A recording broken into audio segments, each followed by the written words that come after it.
Welcome to a new planetary and seismic update.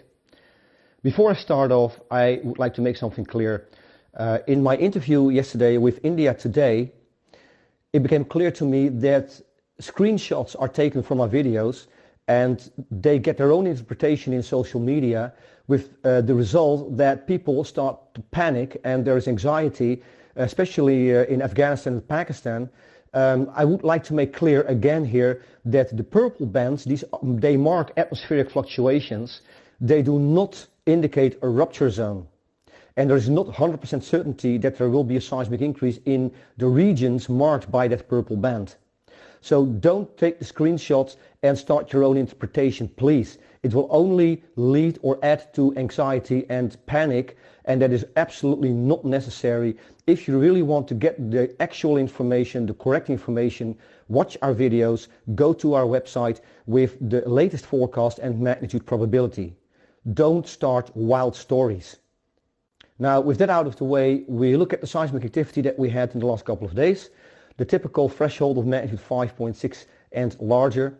We had a magnitude 5.9 in Indonesia, and that actually occurred pretty much where we indicated the atmospheric fluctuation that occurred on the 7th. And if we count 5-6 days, that is pretty much a perfect match. It was borderline 6. The current estimate is moment magnitude 5.9. So following the high lunar peak that we had on the 10th, this is a borderline 6. This is pretty much the normal response to a lunar peak like this. It could have been larger. It could have been a bit higher, 6.4 to 6.7 occasionally. This happens often when the moon has a conjunction with one of the gas giants, especially Jupiter or Saturn. And there's still a possibility today that there will be some seismic increase. I really think that it will not exceed magnitude 6, so most likely around mid-6 magnitude, possibly lower. I don't really think that there will be major seismic activity in the next 2 days. So what are we going to have in the coming days? We're going to have critical planetary geometry, especially from the 14th to the 16th. As you can see on the SSGI graph, we see a convergence of critical planetary geometry from 14 to 16 February. And that is going to be critical. There is a high probability of a magnitude 7, a major seismic event, approximately from the 16th to the 18th. And I would like to emphasize the 16th and 17th in particular for the possibility of a major seismic event, or at least a considerable seismic increase. It could be a cluster of strong seismic activity, so strong seismic events. It could also be a single major seismic event. So let's have a look at the planetary geometry in detail.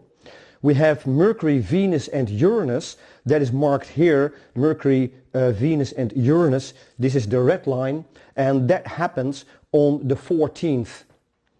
It is followed by a lunar conjunction, and mind you, the Mercury-Venus-Uranus conjunction is pretty critical, and it has the potential to trigger a major seismic event. Then it is followed several hours later. There's pretty much a convergence, and this is marked by the green line, that the moon has a conjunction here with Mars.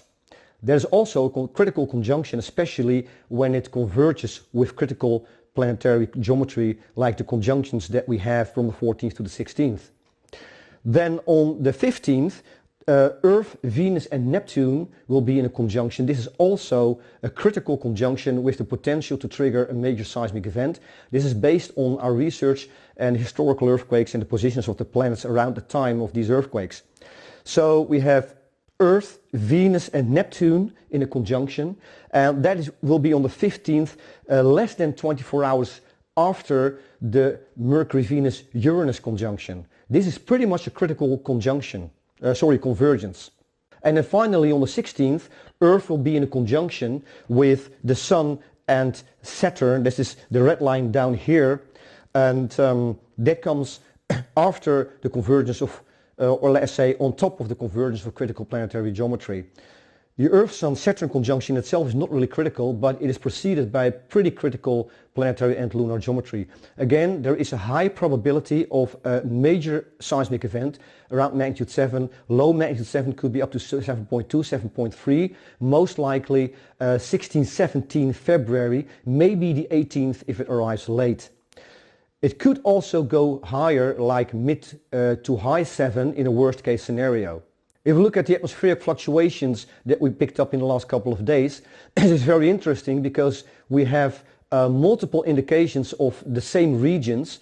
On the 9th, we had a fluctuation marking Central America. It could be Mexico, Honduras, and Central America in general. It could be a little bit off, so it could be a bit to the north, it could also be a bit to the south, possibly even Ecuador, South America, but the main indicator seems to be around Central America.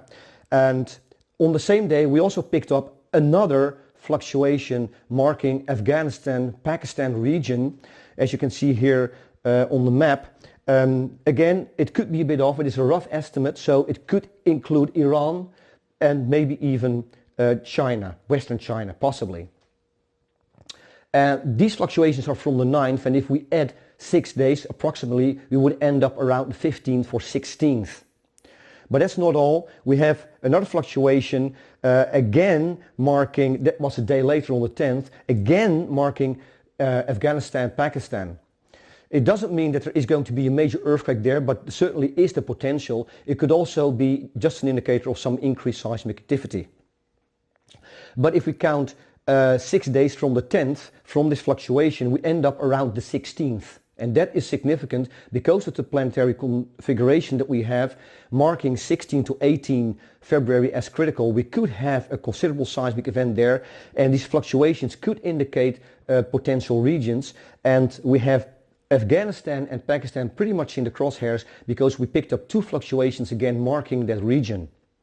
Then on the 11th, an interesting fluctuation marking central Mediterranean around Italy, but it could also indicate Greece, and that was picked up on the 11th, that was yesterday, and if we add 6 days we would end up around the 17th.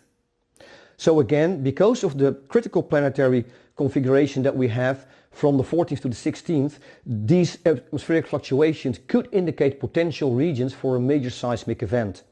And then again, on the 11th, yesterday, we picked up another fluctuation marking Central America near Honduras. And again, we could be a bit off. It could be a bit to the west, could be a bit to the east. It is also possible that it will be further south towards Ecuador, South America.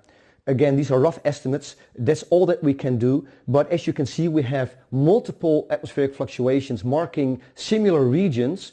And there is emphasis on 16, 17 February, maybe 18 February. And there is emphasis on the regions marked by these atmospheric fluctuations. Now, these fluctuations are not 100%. So if you are in an earthquake-prone region, be on extra alert from the 16th to the 18th. Have an earthquake plan. You always need to have an earthquake plan if you are in an earthquake-prone region. That really is important and can be really life-saving. And on top of that, we have these fluctuations where there could be major seismic activity from the 16th to the 18th. This is the information that we have so far. Be safe. Until next time.